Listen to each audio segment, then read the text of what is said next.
Bom, pessoal, bom dia. Vamos retomar, as discussões sobre o capítulo 4 do livro do Kuroz, que trata de camada de rede.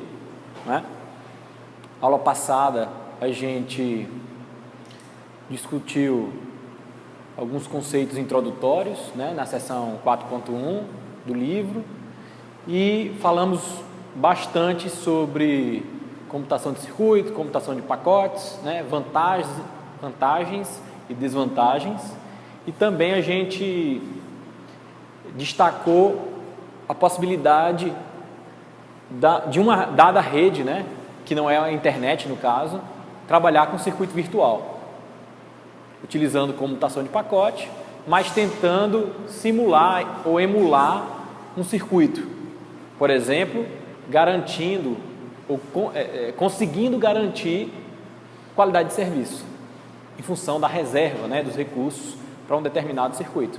Então, basicamente foi isso que a gente viu aula passada. Hoje a gente vai continuar, vai avançar e vai discutir agora na seção 4.3 os elementos de um roteador, certo? O que há dentro de um roteador, quais são os componentes, qual é a função deles, enfim, ok? Então, aqui a gente observa, no slide 21, duas funções principais do roteador. Lembrando que o roteador, ele é um elemento do núcleo da rede, não é? A gente também discutiu isso na aula passada. Ele tem como função executar os algoritmos de roteamento, que são eles que vão montar as tabelas de encaminhamento, que tem as regrinhas utilizadas para poder encaminhar um pacote. Lembrar que o roteador ele tem várias interfaces, então ele se liga a outros roteadores ou hosts, ok? E o roteador precisa saber por qual porta de saída um pacote tem que ser encaminhado. Tem várias alternativas de saída. Qual é a saída a ser usada? Essa informação vai estar na regra escrita no que a gente chama de tabela de encaminhamento. Ok, pessoal? E essa tabelinha de encaminhamento é montada a partir dos algoritmos de roteamento. A gente na aula passada também mencionou que rota envolve todos os encaminhamentos por todos os elementos intermediários da origem até o destino, lembram? E o encaminhamento é só um dos passos da rota. Logo, a tabela de encaminhamento vai conter as regras referentes aos passos daquele roteador em questão. Beleza? Ok? Então, aqui a gente observa funções principais: rodar, executar, algoritmos de roteamento. Lembrando que esses algoritmos, eles vão requerer informações de outros roteadores ou da rede como um todo. Portanto, eles vão fazer uso de protocolos de roteamento. Mas ao final desse capítulo a gente vai discutir e apontar características para diferenciar, protocolo de roteamento e vice-versa. Lembrando que vocês já estudaram em redes 1 o conceito de protocolo, de uma forma bem simplista, a gente pode destacar que a ideia é: você tem duas máquinas se comunicando. Capacidade de interpretação das máquinas, dos computadores ou roteadores é muito baixa. Então, eles têm que estar programados para saber pedir exatamente uma coisa, e quem vai responder tem que entender essa pergunta e saber o que responder. E responder de uma forma que quem perguntou entenda. Por exemplo, a mensagem GET do protocolo HTTP, solicitando uma página web. Ali tem um formato que vocês estudaram, bem detalhado, não é isso mesmo? De forma que o servidor web, quando ele receber essa solicitação, ele sabe exatamente como proceder e encaminhar uma resposta perfeita, no sentido que quem vai receber já sabe o que fazer com ela. Então está tudo definido no conjunto de regras, formato de mensagem, ações que devem ser seguidas, executadas a partir desse envio e recebimento de mensagens definidas de acordo com o protocolo. Só para retomar, Então, o protocolo tem a ver com a comunicação de elementos para executar uma determinada função. E o conceito de algoritmo vocês conhecem. É um conjunto de passos para realizar uma determinada função. Bom, então, reforçando, esses algoritmos de roteamento é que vão montar as tabelas de encaminhamento. Certo? Então a gente já vem falando, já vem construindo aí, né? Roteamento, encaminhamento, tabela de encaminhamento, certo? Algoritmo de roteamento. Tentando relacionar mais uma vez, o algoritmo de roteamento é executado no roteador, que exige a comunicação com outros roteadores da rede, por isso o protocolo de roteamento.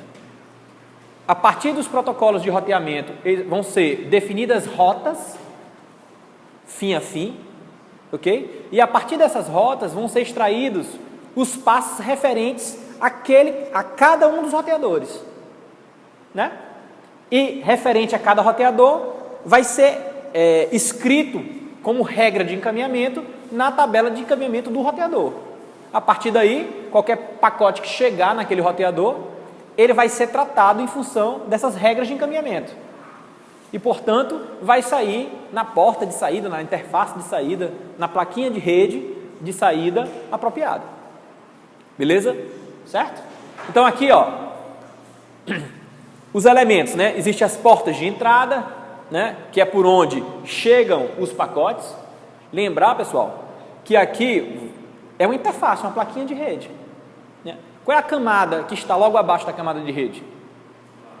Enlace. Então, se a gente for seguir esse raciocínio, né, vindo dos bits da camada física até a camada 3, que é a camada de rede, vão chegar bits aqui, certo? Esses bits vão ser interpretados e vai ser possível identificar, a partir dos bits, evidentemente, os quadros da camada de enlace, certo? A implementação da camada de enlace, que está na plaquinha de rede, vai conseguir extrair de dentro do quadro da camada de enlace o pacote IP, certo? E esse pacote IP vai ser armazenado, processado e encaminhado para a porta de saída correspondente. Então, elementos básicos, a gente tem que ter as portas de entrada, evidentemente as portas de saída, um elemento para poder interconectar a porta de entrada com a porta de saída, né? Tem que haver uma forma do pacote chegar por aqui, por exemplo, e sair numa porta de saída, certo? Lembrando também que essa ligação física é uma comutação, por isso que a gente chama esse elemento de switch fabric. Ele tem a capacidade de interconectar, em função das necessidades, uma porta de entrada qualquer com qualquer outra porta de saída. Quem é que vai dizer a partir de que essa ligação vai ser feita? Por exemplo, da porta 1 com a porta 20. A tabela de encaminhamento. Beleza? E para funcionar tudo isso, lembre-se, como ele tem que executar o algoritmo de roteamento e também as funções de operação, né, do switch, precisa ter um processador, certo? Então aqui a gente tem, né, nesse slide 21, uma visão macro dos principais componentes de uma arquitetura de roteador, ok? Vamos dar uma olhadinha agora no slide 22, as funções de uma porta de entrada. Então, ó, recepção de bits, como a gente mencionou, esses bits vai ser possível interpretá-los e identificar os quadros da camada de enlace, ok? Lembrando que esse refinamento da camada de enlace a gente vai estudar mais à frente no curso, né? Nessa disciplina, no capítulo 5. Então vamos, por enquanto, acreditar que esse quadro vai ser detectado, ok? E dele vai ser extraído o pacote, que é o que nos interessa no momento, uma vez que a gente está estudando a camada de rede agora.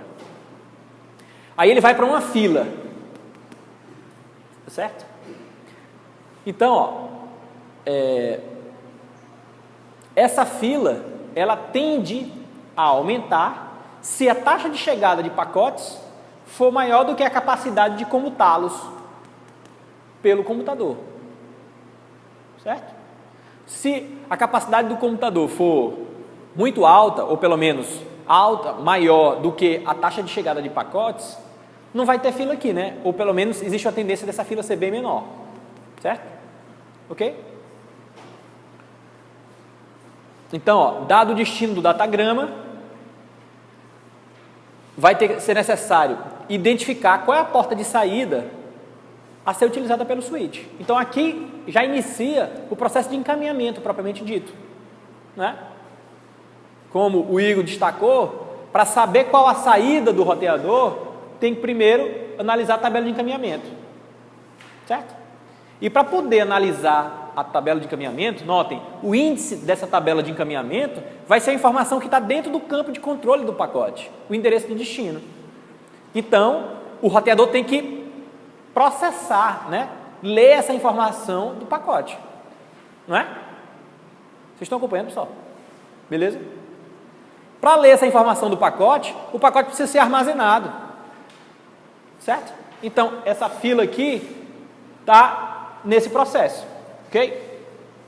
Detectou qual é o endereço de destino, entra em ação a leitura da tabela de encaminhamento, se identifica qual é o endereço de destino, olha a regra na tabela de encaminhamento e vai ser identificado qual é a porta de saída apropriada, tá certo? Então, ó, o objetivo é completar o processamento da porta de chegada na velocidade da linha, tentar atender esses pacotes na velocidade com que eles chegam, certo? Enfileiramento. Se um datagrama chegar mais rápido do que a taxa de encaminhamento, né, do roteador. Então, lembre-se, vocês lembram que o roteador ele pode descartar pacote, né? Não é isso? Por que existe o descarte? Estão lembrados?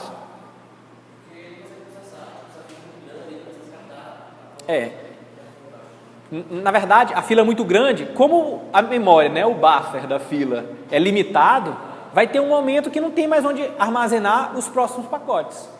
O que é que o roteador faz? Não faz nada. Não tem onde armazenar. A consequência disso é, o pacote é descartado, fazendo um paralelo lá com a camada de transporte. Supostamente, se a aplicação estiver usando TCP, isso vai ter um estouro de temporizador, por exemplo, né? E ele vai ter que voltar para a fase de partida lenta, né? Diminuindo a janela de transmissão, o que acarreta em diminuir necessariamente a taxa de chegada de pacotes no roteador. A consequência disso é, essa fila tende a diminuir, diminui o congestionamento, né? É uma espécie de rodízio lá de São Paulo, por exemplo, né? Dos carros. Tem muito carro no trânsito. Uma forma de a gente diminuir o congestionamento, não deixa os carros irem para a rua. É a lógica do rodízio. Tá certo? É algo bem parecido aqui. Tá claro, pessoal? Então aqui a gente visualiza 3 tipos de comutadores. Lembrando que o comutador, ele precisa ligar uma porta de entrada a uma porta de saída. Como ele vai fazer isso? Aí uma outra seara, né? É uma outra questão. E aqui a gente tem por objetivo ilustrar que não existe só uma forma de fazer isso, ok? Tem formas mais eficientes em termos de performance, né, de desempenho. Por outro lado também, esse melhor desempenho normalmente significa um maior custo e aí vai, tá certo? Então, aqui no slide 23 a gente observa que é possível fazer essa comutação utilizando, por exemplo, memória compartilhada. A porta de entrada escreve numa área de memória, que é compartilhada, e a porta de saída lê dessa área de memória. Ok? Aqui, nessa segunda alternativa, né, existe um barramento, um único barramento compartilhado. Isso aqui é uma rede particular, né? É uma rede de comunicação. Certo? Dentro do switch, uma rede exclusiva do switch, onde as portas querem se comunicar. E só existe um caminho a ser seguido. Tá certo? Esse caminho é compartilhado. Então, nem todo mundo, ou melhor, não pode haver 2 transmissões simultaneamente. ok? Tem que ter toda uma gerência de quem vai transmitir, em que momento e coisa do tipo, que a gente não vai discutir aqui. A gente só está caracterizando para vocês entenderem. E aqui a gente tem uma outra alternativa, supostamente mais elaborada, onde não é apenas um único barramento compartilhado, né? Existe um grid, né? um crossbar, onde seria possível, por exemplo, a transmissão de A para Y simultaneamente com a transmissão de B para X, o que poderia ser traduzido no melhor desempenho. Tá certo?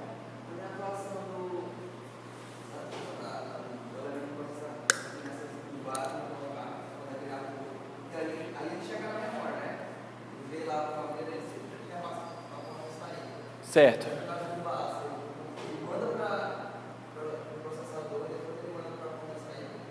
A gente vai estudar em camada de enlace uma coisa parecida, tá certo?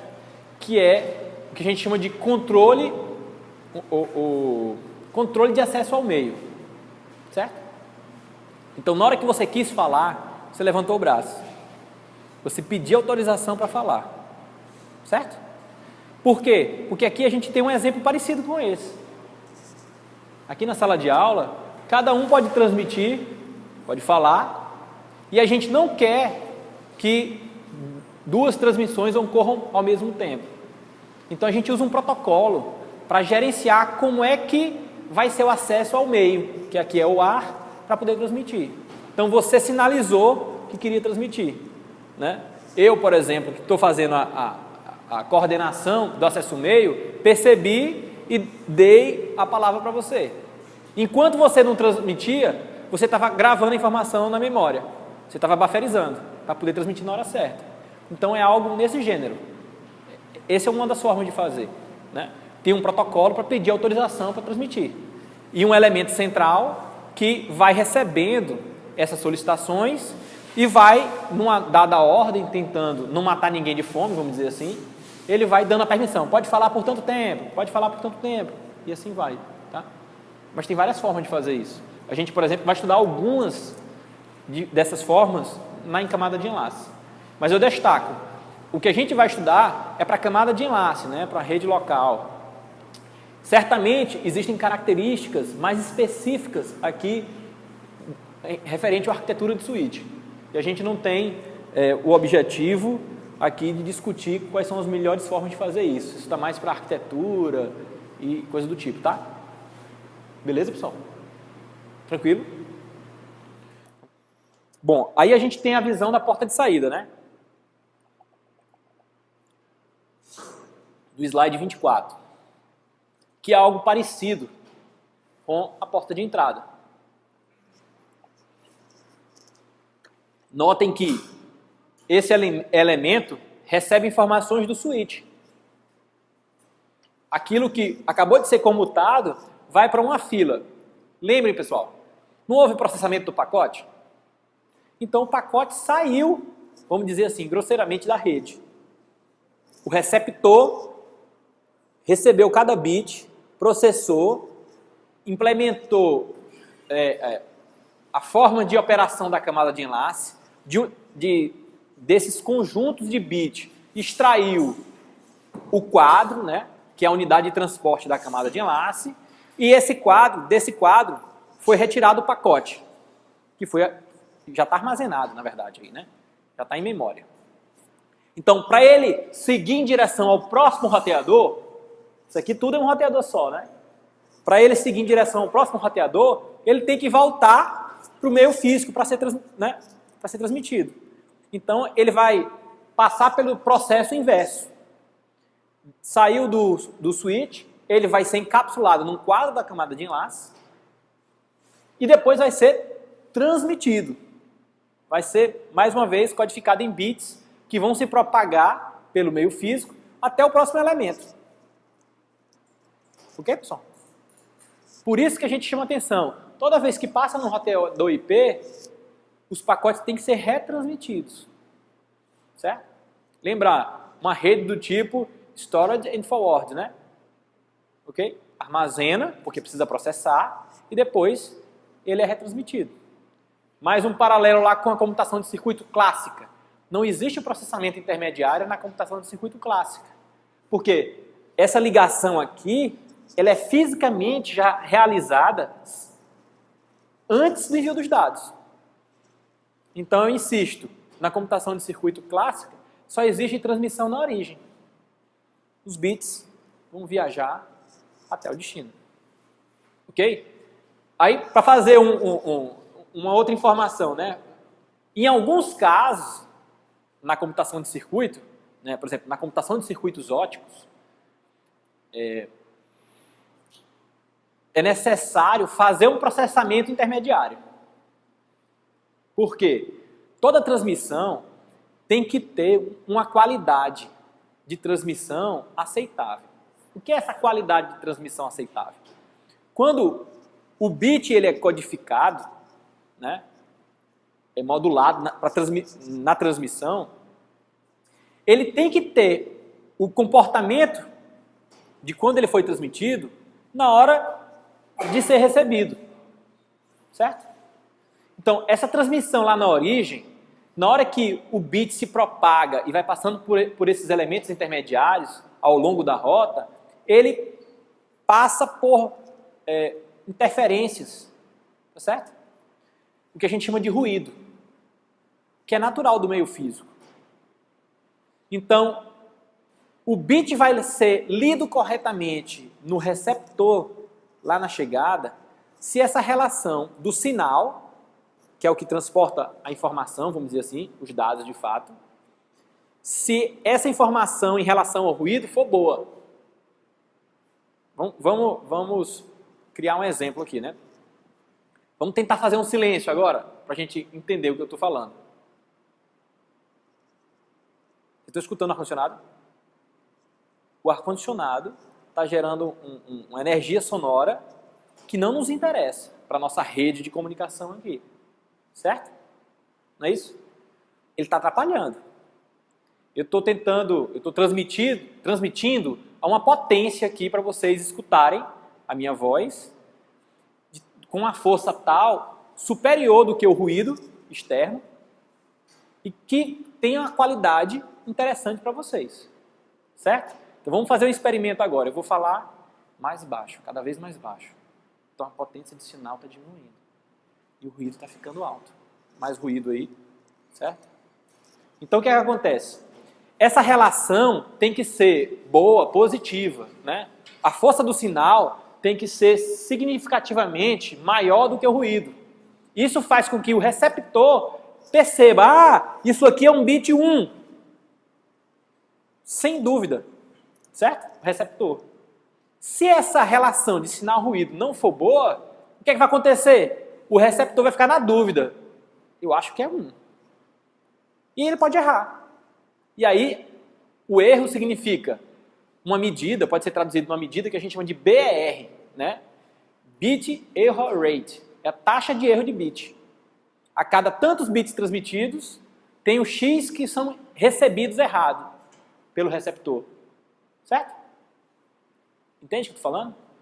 Seria você, no celular, tentando se comunicar com alguém, resolvendo algum problema importante, e, por exemplo, está dentro do ônibus ou num lugar muito barulhento.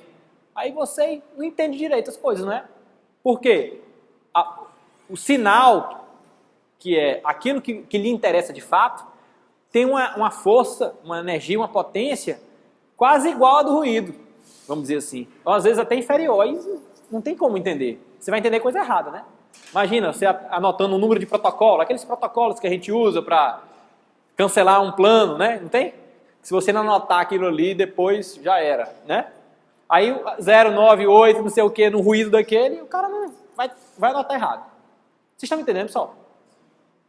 Então, nesses casos, por características físicas dos equipamentos e um circuito que tem uma rota muito longa, em um determinado ponto da rota, pode ser necessário, estratégico, levar o sinal para processá-lo, para devolver o sinal, o comportamento original. E depois transmiti-lo novamente. Certo? Entendeu, pessoal?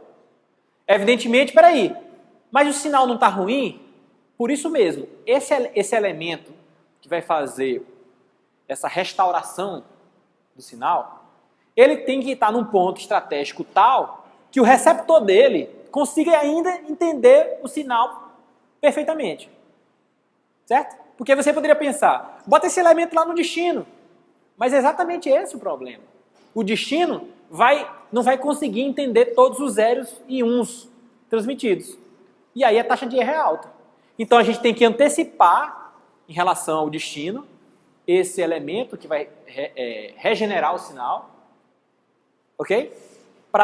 Num ponto estratégico da rota, para que seja possível, né, diminuir o período de propagação do sinal e ele retransmitir o sinal a partir daquele ponto com uma qualidade muito boa.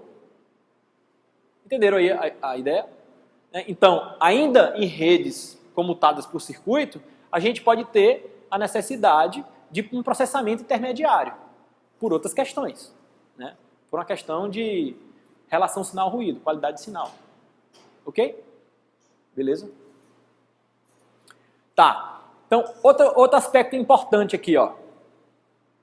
Evidentemente vai ter uma memória aqui, porque, pessoal, ó, a taxa de comutação do switch pode ter uma taxa diferente da capacidade de transmissão da plaquinha. O pacote que é comutado, ele vai levar um tempo para ser transmitido pela placa de rede, né, na porta de saída. Por isso que a gente fala, a plaquinha transmite 1 gigabit por segundo. Isso é a taxa de transmissão dela.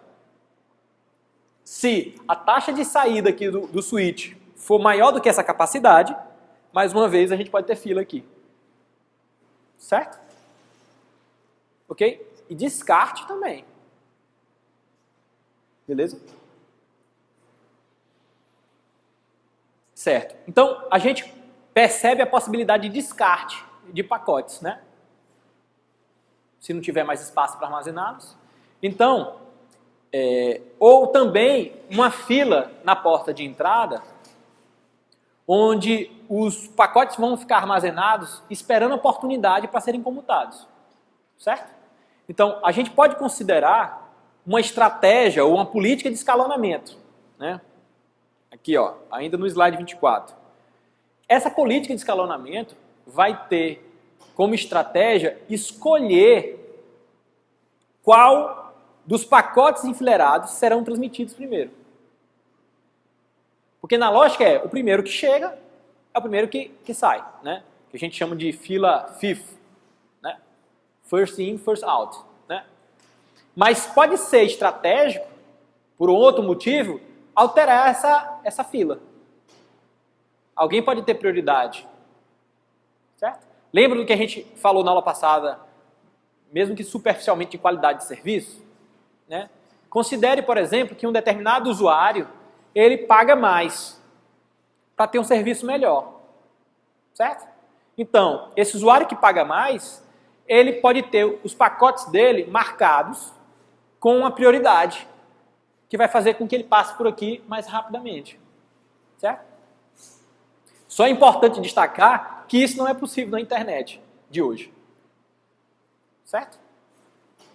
Não é possível. Especialmente porque quem é que vai dizer que o pacote, né, que o Igor está mandando lá da casa dele é mais importante do que o pacote de um cara que está no Japão, na hora que os dois pacotes estiverem passando no roteador lá na Europa? Tem. Mas é isso que eu estou dizendo. Aí beleza. O operador lá da rede, que te presta serviço, vai dizer, ó, prioridade do pacote do Igor é topado. Certo? Só que o roteador que está lá na Europa não recebe um centavo do teu operador de serviço, do teu provedor de serviço. Por que ele vai dar prioridade para o teu pacote em relação ao dele lá? Você está entendendo a confusão que é? Quem vai determinar as regras de quem tem prioridade? Porque dizer que o pacote que você enviou tem prioridade significa que você vai usar mais o recurso dele, que está lá na Europa. E não tem ligação, em princípio, com você ou o seu prestador de serviço.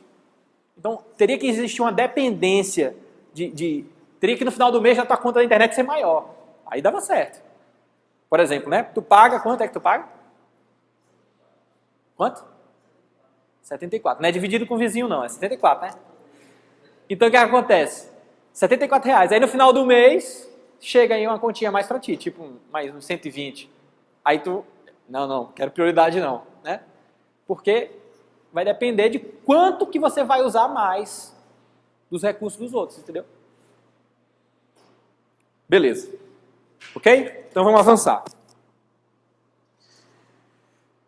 Aqui está sendo ilustrado no slide 25 o enfileiramento da porta de saída. Veja lá. Então nessa figurinha está ilustrando a possibilidade, né, de chegarem 3 pacotes que querem ir para a mesma saída. Certo? Ok? E isso vai gerar uma fila, né? Só um vai poder transmitir por vez. Por mais rápido que seja o switch fabric, ele só vai ser um por vez, né? Vamos considerar uma arquitetura assim, pelo menos, tá certo? Só transmite um por vez. Então, armazenamento quando a taxa de chegada pelo computador excede a velocidade da linha de saída. Que a gente comentou antes, né? Isso vai ter enfileiramento, gerando atrasos ou descartes devido ao estouro de memória do buffer da porta de saída. Estava previsto isso em cima do que a gente falou. Então aqui a gente tem já um outro cenário interessante para mostrar que pode ser estratégico fazer um escalonamento de pacote. Ok? Não porque um usuário é prioritário em relação ao outro, mas por uma questão de otimizar o funcionamento do sistema, né? Observem, ó. Aqui a gente visualiza, nesse lado esquerdo aqui do slide, 3 portas de entrada, ok? E aí a primeira porta de entrada tem 2 pacotes vermelhos querendo ir para a porta de saída número 1. A segunda porta de entrada, um pacote azul, querendo ir para a porta de saída número 3. E a última porta de entrada tem na fila dela, né, um pacote vermelho, que quer também ir para a porta de saída número 1, e um pacote verde, que quer sair para a porta número 2. Certo? O que é que está acontecendo aqui? Ó? Isso é interessante, é um bom exemplo. Vamos considerar que essa arquitetura permite a comutação em paralelo de pacotes. Tá? Então, ó, esse pacote vermelho da porta de chegada número 3 está bloqueando a comutação do pacote verde para a saída número 2. Né? Por quê? Esse pacote vermelho da porta de entrada número 3 está aguardando ou disputando a comutação para a porta de saída número 1, ok? Com o outro pacote vermelho. Então, se houvesse um escalonamento aqui, ó, tentando otimizar o uso do recurso, o pacote verde poderia passar na frente do vermelho, na porta de entrada número 3. Isso ia permitir que o pacote verde fosse comutado, né, paralelamente com o pacote vermelho da porta de entrada número 1. Essa forma que você pode ver, você pode dar prioridade para o verde poder a saída 1 ou poder ser a saída 1? Eles, do jeito que está aqui, o verde só vai ser comutado depois que o pacote vermelho for comutado, né? Então o algoritmo de escalonamento vai dar a possibilidade de alterar essa ordem de chegada para acesso aos recursos, né? Então nesse caso, notem, isso tá ocorrendo não para dar privilégios para usuário algum, concorda? É para otimizar o funcionamento do switch, certo? Oi. Esse comutar é processado dentro do switch ou é sair de uma porta para outra? Comutar, que eu me refiro, é ligar a porta 3, por exemplo, com a porta 1. 3 de chegada e a 1 de saída. Isso envolve vários passos. inclusive a comunicação física entre essas duas portas, tá certo? Isso é que interessa. Nesse caso, nesse exemplo aqui, todos os passos antes já foram realizados, o pacote está esperando a oportunidade de passar pelo switch para poder chegar na porta de saída que ele deseja, né? E nesse caso, o verde está esperando algo, mas ele poderia passar na frente, né? Por quê? Esse cara aqui quer um outro tipo de atendimento, certo? Entendeu? Vou tentar criar um exemplo parecido no dia a dia. Você vai ao banco, certo? Por exemplo, lá no Banco do Brasil. E tem aquelas caixas, né? Os caixas eletrônicos, né? As maquinazinhas ATM que a gente chama. Uma fila única, certo? Só que tem um caixa exclusivo para impressão de cheque, talão de cheque. Aí você entra na fila, evidentemente, você vai entrar na fila, lá no final da fila, né? Aí você observa que não tem ninguém usando a máquina de cheque. Tá certo? Pô, se tem uma fila, em tese as pessoas estão vendo que a máquina de cheque, para imprimir os talões de cheque, não está em uso, e ninguém vai para ela, significa que ninguém quer, em princípio, usar a máquina. Você vai ficar esperando a sua vez para poder usar a máquina? Não, né? Você vai ser minimamente educado, pessoal, a máquina de cheque está livre, alguém vai usar? Se ninguém... Aí você vai para lá. É um exemplo bem parecido com esse, né? Tá certo? Estão percebendo, pessoal? Beleza? Então, o algoritmo de escalonamento de pacote vai executar uma estratégia que pode mudar a ordem de tratamento dos pacotes, né? Os pacotes chegam numa dada ordem, mas eles podem ser comutados numa ordem diferente.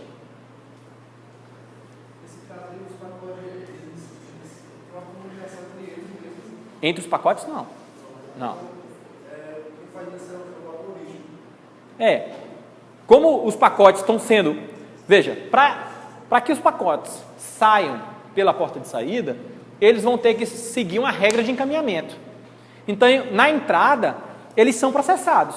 E em algum momento vai identificar do cabeçalho do pacote qual é o endereço IP de destino, e a partir desse endereço vai ser identificada a regra para ele ser comutado.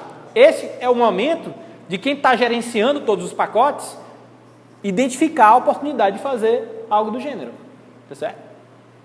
Ok? Beleza, pessoal? Então vamos lá. Aqui tem alguns exemplos de política de escalonamento de pacote, né, no slide 27. Essa seria a clássica, né? First come, first served, né? Ou first in, first out, que é na ordem com que os pacotes vão chegando, eles vão sendo tratados. Isso é o basicão, certo? Aqui a gente tem uma outra política, né, que é o WFQ. Ele vai compartilhar de maneira justa o enlace de saída entre as diferentes conexões fim a fim que possuem pacotes enfileirados para transmitir. Qual é o desafio aqui? Tentar dar oportunidade igual, uniforme ou justa, né, para os pacotes que estão chegando de diferentes conexões, vamos dizer assim, certo?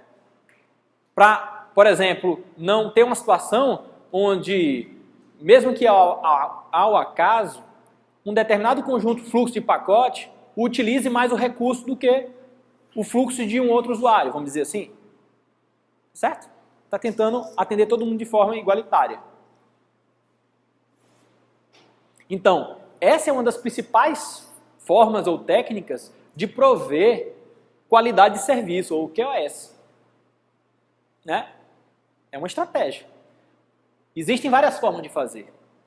Olhando para a internet, um dos problemas é: para quem eu vou dar prioridade? Que passa pela estratégia de classificar os pacotes. Dizer quem é prioritário em relação ao outro. Certo? Isso aqui não tem um modelo interessante hoje na internet para fazer. Existe como tentar garantir qualidade de serviço. O que não tem é como fazer a diferenciação. Que estratégia, que modelo, como é que a gente vai cobrar do usuário final essa diferenciação, essa prioridade. Perfeito? Vale a pena ressaltar, pessoal, que quando eu falo internet, eu tô querendo mencionar não a arquitetura da internet, certo? Veja bem a diferença. Quando eu falo internet, isso não é possível na internet, seria você pegar qualquer combinação de dois hosts quaisquer da internet mundial e ter a possibilidade de entregar esse serviço para eles. Porque uma arquitetura de rede tem que ser implementada da mesma forma em todos os seus elementos, né? Agora, uma rede isolada, por exemplo, vamos pensar na rede da UFP, certo? Na rede da UFP é possível, isoladamente, a UFP gerar qualidade de serviço nela, porque os pacotes não são da própria rede.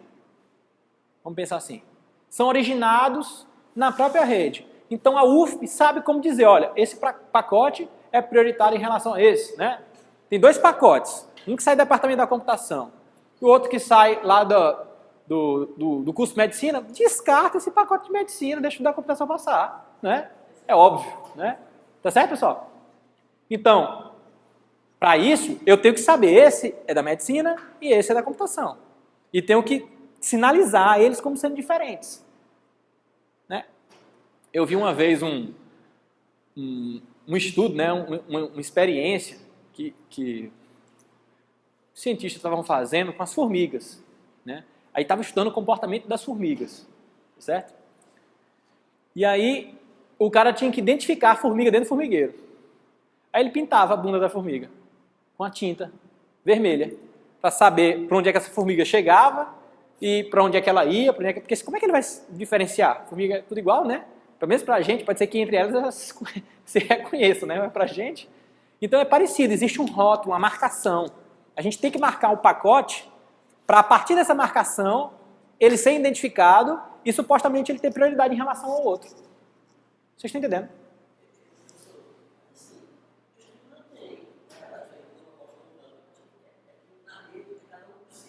É. Pronto.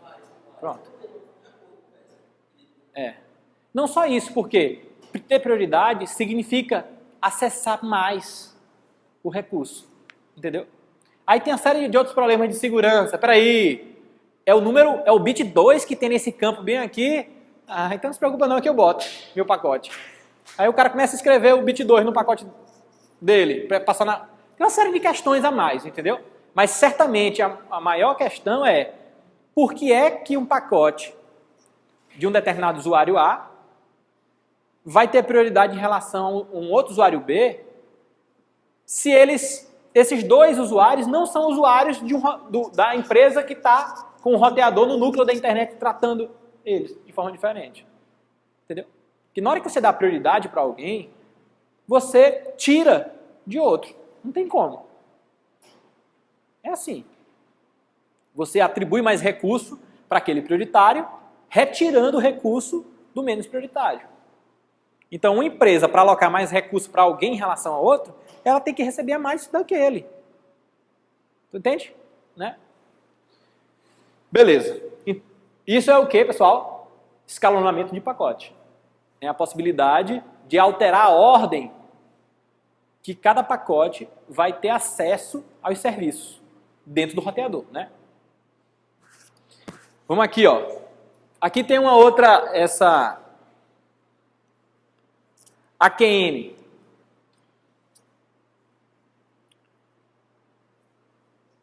Bom, aqui já é diferente, tá, pessoal? Nesse slide aqui, no slide 28, a gente está falando de política não mais para escalonamento, mas política de descarte.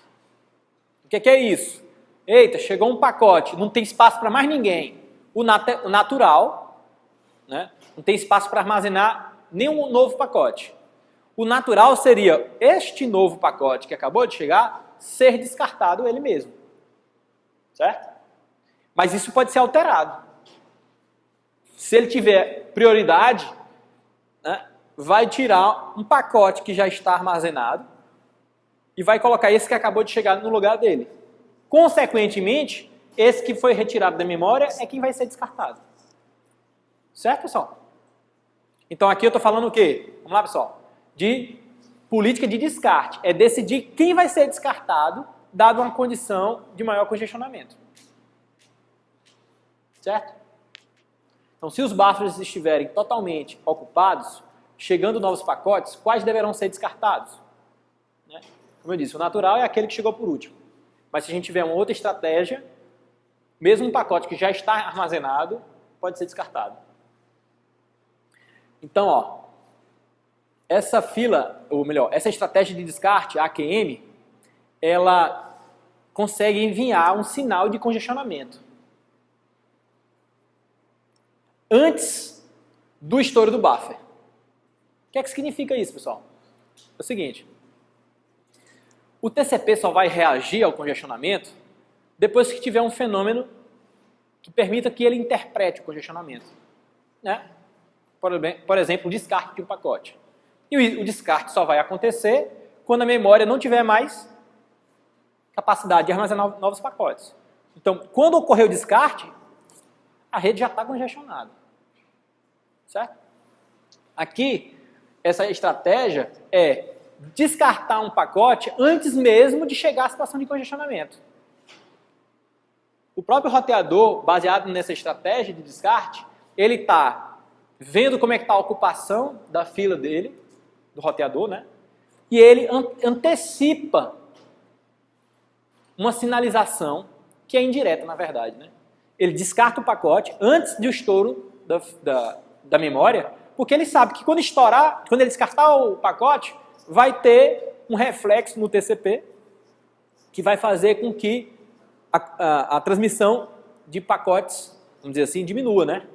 E dessa forma, nessa dinâmica, ele vai diminuir a sobrecarga, tentar equilibrar o nível de congestionamento. Então ele é um ator, né, ativo nesse processo. Ele não está passivo, né? Ele consegue influenciar, baseado nessa política de descarte, ele consegue influenciar no nível de congestionamento que ele está operando. Certo? Ok? Um outro exemplo interessante, né? Não sei quantos de vocês aqui dirigem, né? Ou pilotam, não sei. Mas imagina só que você está na rua, no trânsito, e aí carros são muito próximos de você, né? Atrás. Então você pode ter uma conduta de frear só na hora que quer, ou melhor, na hora que precisa, né? Numa situação de maior emergência, ou então, para tentar gerar um reflexo de manter uma distância de segurança do veículo de trás, você volta e meia dá uma freada leve, que dá tempo do motorista de trás perceber, e como é uma freada leve, ele vai tender a se distanciar. Né? É o típico engavetamento, situação de engavetamento. Os carros estão muito próximos. Então, quando freia numa situação que vai gerar um engavetamento, é muito rápido. Não dá tempo de todos os motoristas perceberem, né? Certo? E aí isso faz com que um carro bata atrás do outro. Então, seria frear o carro, o veículo, sem mesmo precisar frear. Mas para forçar os veículos que estão atrás manterem uma distância de maior segurança. É parecido com a estratégia aqui dessa política de descarte. Descartar alguns pacotes para manter o nível de congestionamento sob controle do roteador, vamos dizer assim. Ok, pessoal? Então aqui está ilustrando, né, a ideia, né? Ó. Uma dessas técnicas é esse Random Early Detection, né? Sobrecarga média é mantida para o tamanho da fila de saída. Então, ele quer manter uma sobrecarga média. Ele quer garantir uma média de congestionamento. Certo? O tamanho da fila tem que ser menor do que esse valor para ser enfileirada. Tá?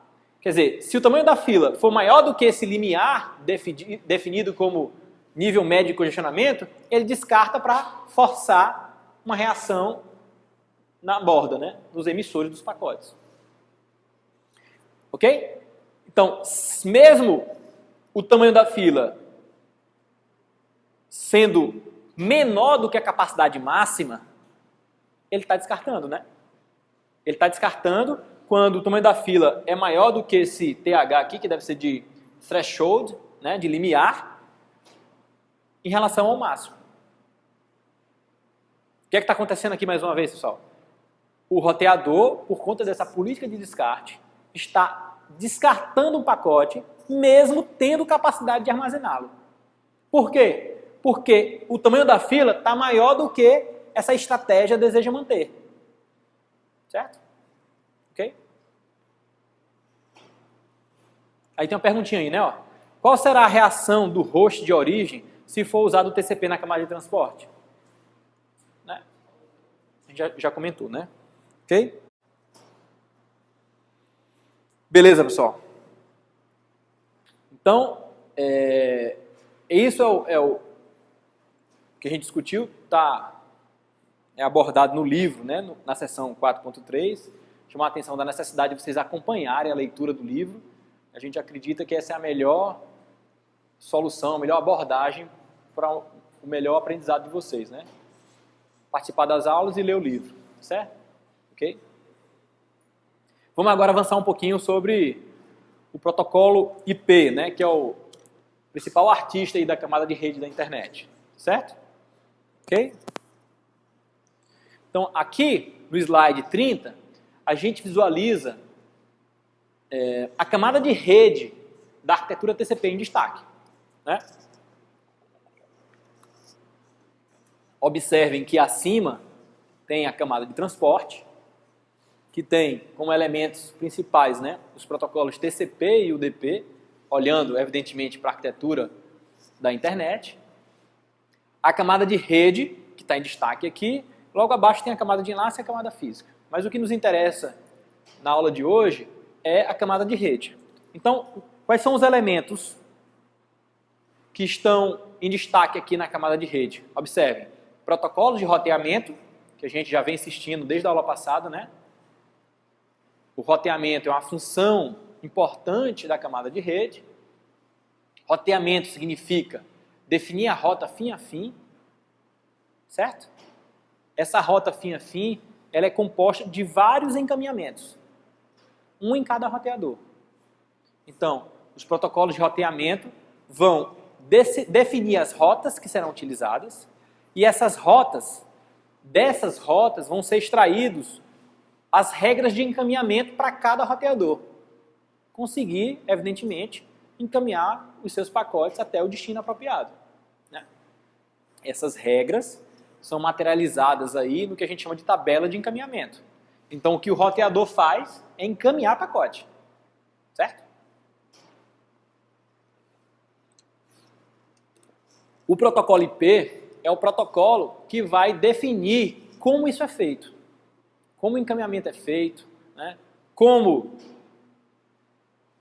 os roteadores e hosts devem interpretar ações, né, em nível de camada de rede. Então, existem convenções de endereçamento, por exemplo. Note, quando um processo manda informação para um outro processo em um outro host, né, existe uma identificação nessa comunicação que aponta, endereça aquele processo específico. Estão lembrados disso? Processina, os computadores hoje têm a capacidade já há um bom tempo, né, de processar vários processos, né? Processar processo, mas é isso mesmo. Ao mesmo tempo, certo? Inclusive com núcleos, mais de um núcleo de processamento. Então, no host tem, por exemplo, 10 processos em operação. Ok? Chega uma informação, o host tem que saber para qual processo entregar. Por exemplo, um pacote, um segmento da camada de transporte. Para qual vai ser entregue? Para qual processo?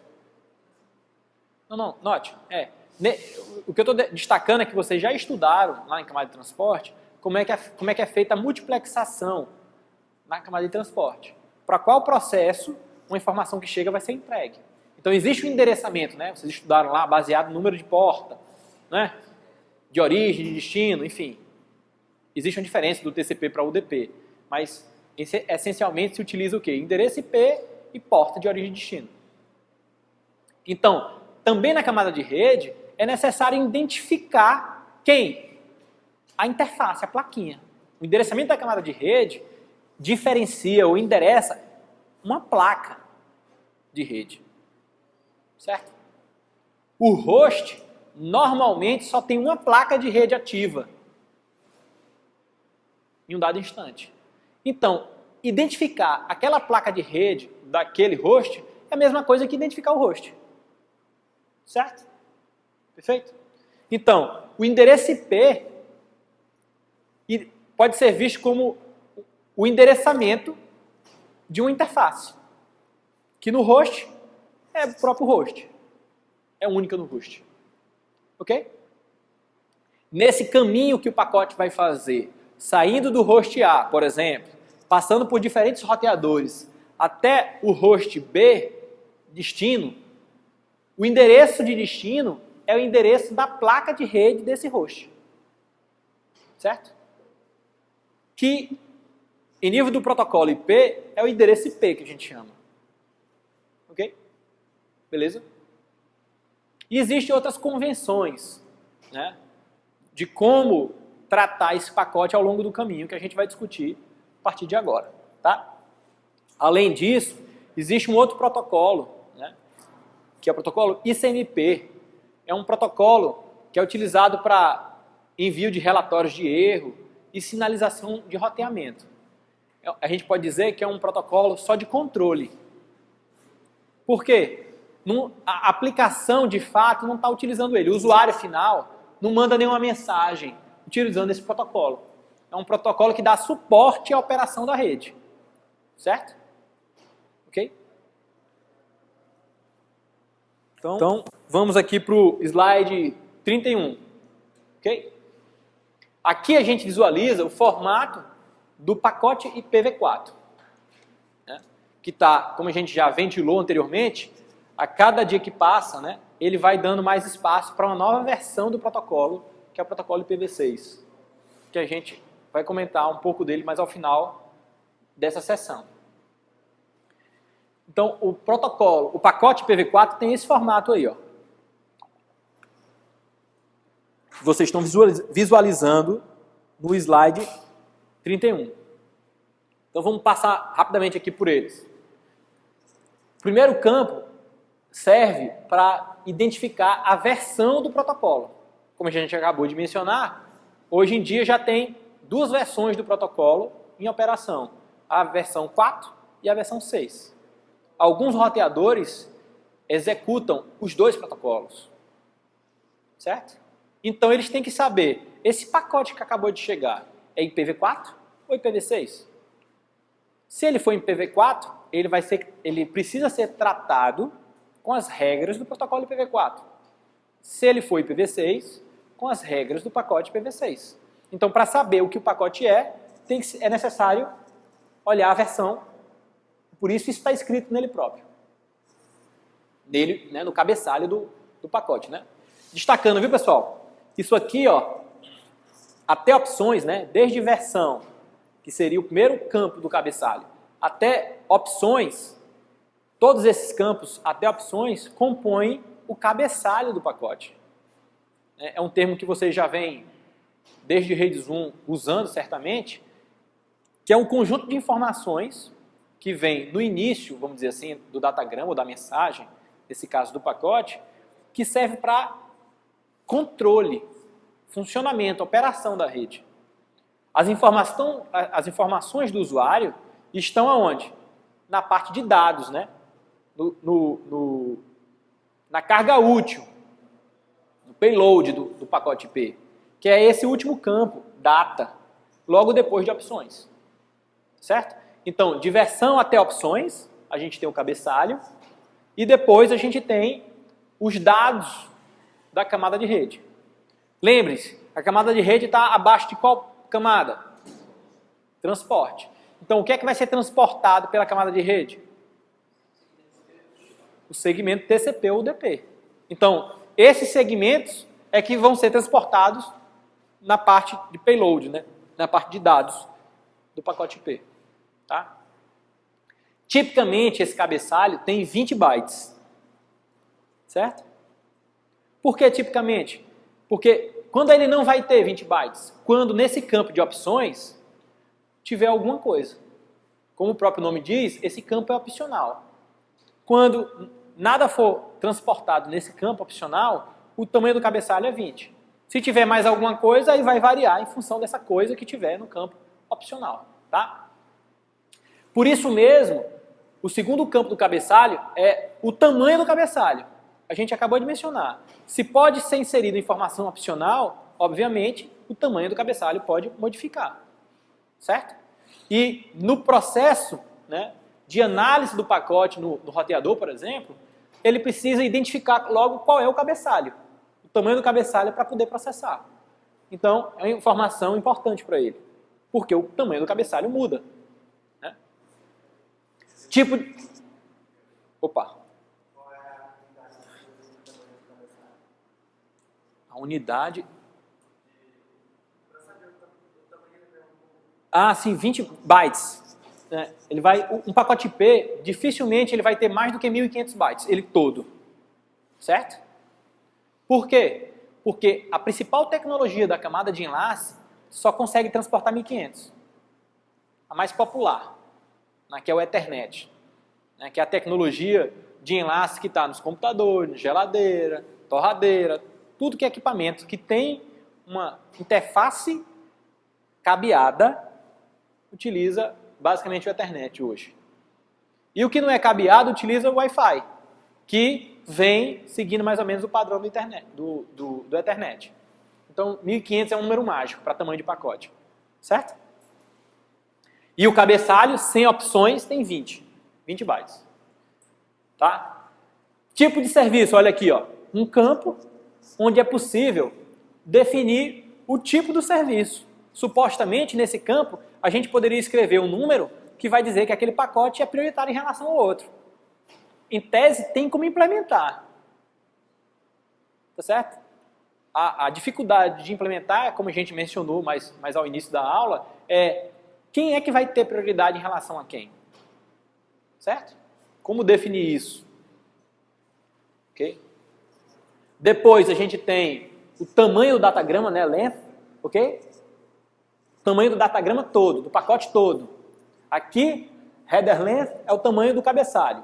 E o length é o tamanho do pacote todo. Certo? Em seguida, a gente tem 3 campos aqui, ó. Bit Identify, Flag e Fragment Offset. Esses 3 campos têm a ver com a fragmentação do pacote, que a gente vai estar mais à frente. Então, eu vou pedir para vocês que a gente comente isso aqui, discuta um pouquinho mais à frente, tá? Vamos basicamente pular esses 3 campos, né? O Bit Identify, Flag e Fragment Offset. Logo em seguida, então, a gente tem o Time to Live, ou TTL. É importante chamar a atenção que esse campo, apesar de falar de tempo, ele não guarda a informação relacionada a tempo, tá certo? Esse campo indica quantos roteadores um pacote pode atravessar até chegar ao destino. Qual é a ideia? Né?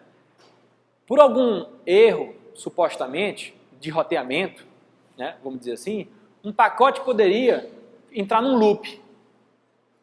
Certo? Imagina, o roteador A olha a tabela de encaminhamento e encaminha o pacote para o roteador B, que por sua vez encaminha para o C, que por sua vez encaminha para o A.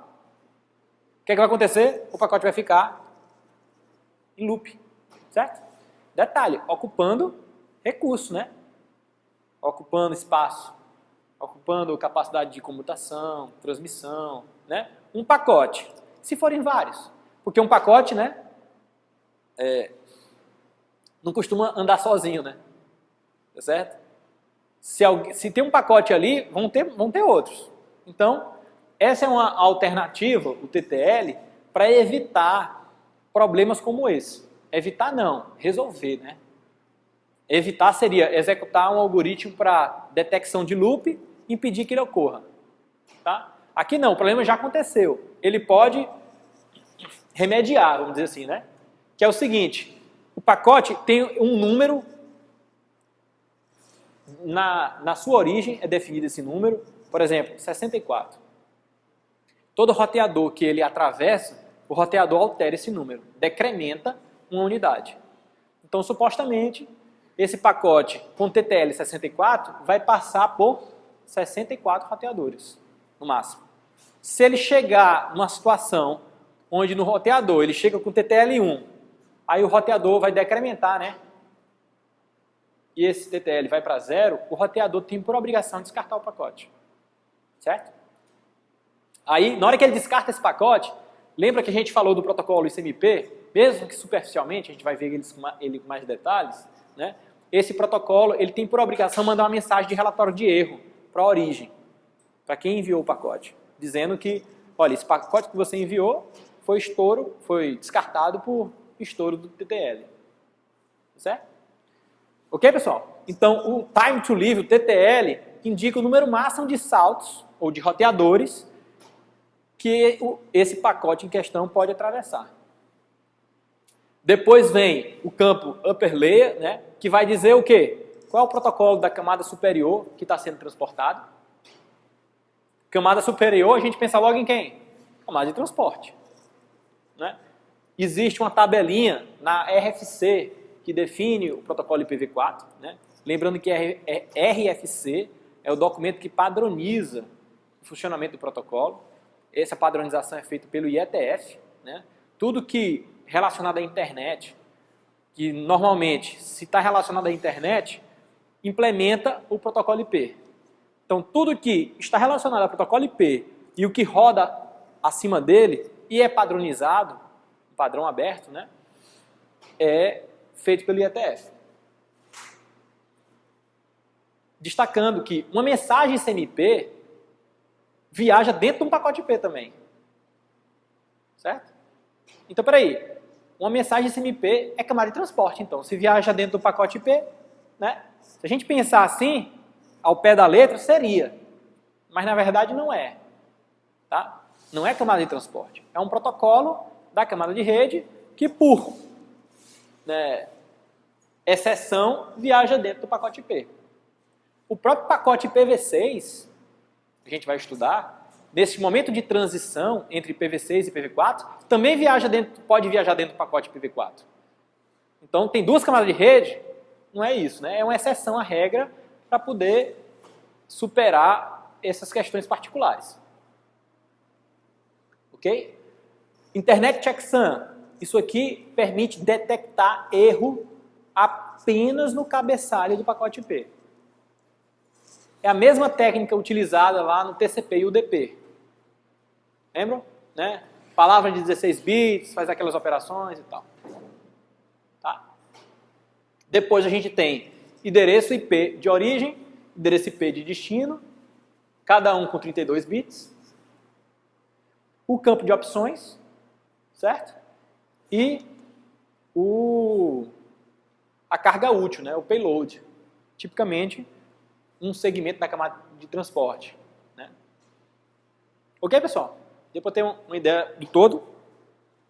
Vamos avançar. Aqui no slide 32, a gente está recontando essa história, né? Falando aí, ó, a versão tem 4 bits, o campo de versão, né? Tamanho do cabeçalho, esse campo que indica o tamanho do cabeçalho tem 4 bits também. Tipo de serviço são 6 bits, ok? Tamanho total do datagrama, 16 bits. Tá?